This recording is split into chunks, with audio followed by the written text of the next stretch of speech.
जय माता दी मित्रों, बड़ों को प्रणाम और छोटों को प्यार। आज हम बुधवार की कथा का श्रवण करेंगे। मन को शांत और कथा को धैर्य से सुने। कथा को पूरा सुनने से उसका पूर्ण फल मिलता है। चलिए शुरू करते हैं। बहुत समय पहले की बात है। समतापुर नगर में मधुसूदन नाम का एक व्यक्ति रहता था।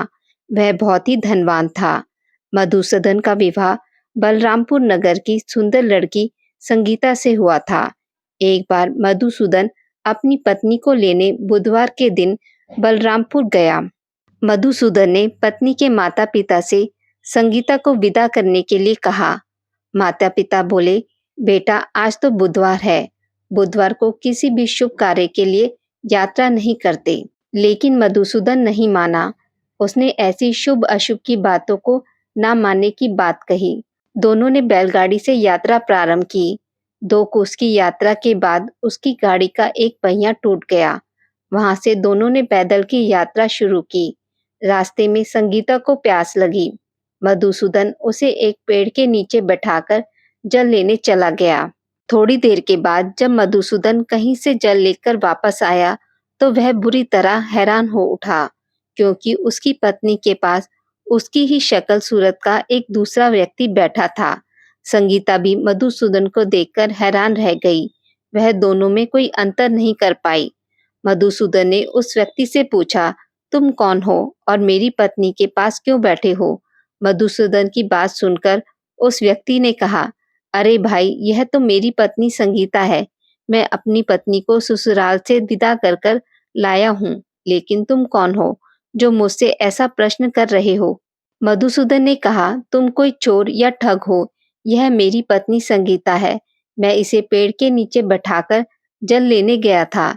इस पर उस व्यक्ति ने कहा, अरे भाई, झूठ तो तुम बोल रहे हो। संगीता को प्यास लगने पर जल लेने तो मैं गया था। मैंने तो जल लाकर अपनी पत्नी को पिला भी दिया है। अब तुम चुपचाप यहाँ से चलते बनो, नहीं तो किसी सिपाही को बुलाकर तुम्हें पकड़वा दूंगा। दोनों एक दूसरे से लड़ने लगे। उन्हें लड़ता देख बहुत से लोग वहां एकत्र हो गए। नगर के कुछ सिपाही भी वहां आ गए। सिपाही उन दोनों को पकड़कर राजा के पास ले गए। सारी कहानी सुनकर राजा भी कोई निर्णय नहीं कर पाया। संगीता भी उन दोनों में से अपने वास्तविक पति को नहीं पहचान पा रही थी। राजा ने दोनों को कारागार में डालने के लिए कहा। राजा के फैसले पर असली मधुसूदन भयभीत हो उठा। तभी आकाशवाणी हुई, मधुसूदन, तूने संगीता के माता पिता की बात नहीं मानी और बुधवार के दिन अपनी ससुराल से प्रस्थान किया। यह सब भगवान बुद्धदेव के प्रकोप से हो रहा है। मधुसूदन ने भगवान बुद्धदेव से प्रार्थना की, हे भगवान बुद्धदेव, मुझे क्षमा कर दीजिए। मुझसे बहुत बड़ी गलती हुई। भविष्य में अब कभी बुधवार के दिन यात्रा नहीं करूंगा और सदैव बुधवार को आपका व्रत किया करूंगा।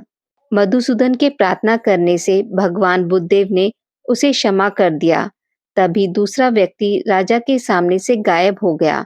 राजा और दूसरे लोग इस चमत्कार को देख हैरान हो गए। भगवान बुद्धदेव की इस अनुकंपा से राजा ने मधुसूदन और उसकी पत्नी को सम्मान पूर्वक विदा किया। कुछ दूर चलने पर रास्ते में उन्हें बैलगाड़ी भी मिल गई। बैलगाड़ी का टूटा हुआ पहिया भी जुड़ा हुआ था। दोनों उसमें बैठकर समतापुर की ओर चल दिए। मधुसूदन और उसकी पत्नी संगीता दोनों बुधवार का व्रत करते हुए आनंद पूर्वक जीवन यापन करने लगे। इस तरह भगवान बुद्धदेव की कृपा से उनके यहाँ खुशियां बरसने लगी। इस तरह जो स्त्री पुरुष विधिवत बुधवार का व्रत करके व्रत कथा सुनते हैं, भगवान बुद्धदेव उनके सभी कष्ट दूर करते हैं। आज की इस वीडियो में बस इतना ही।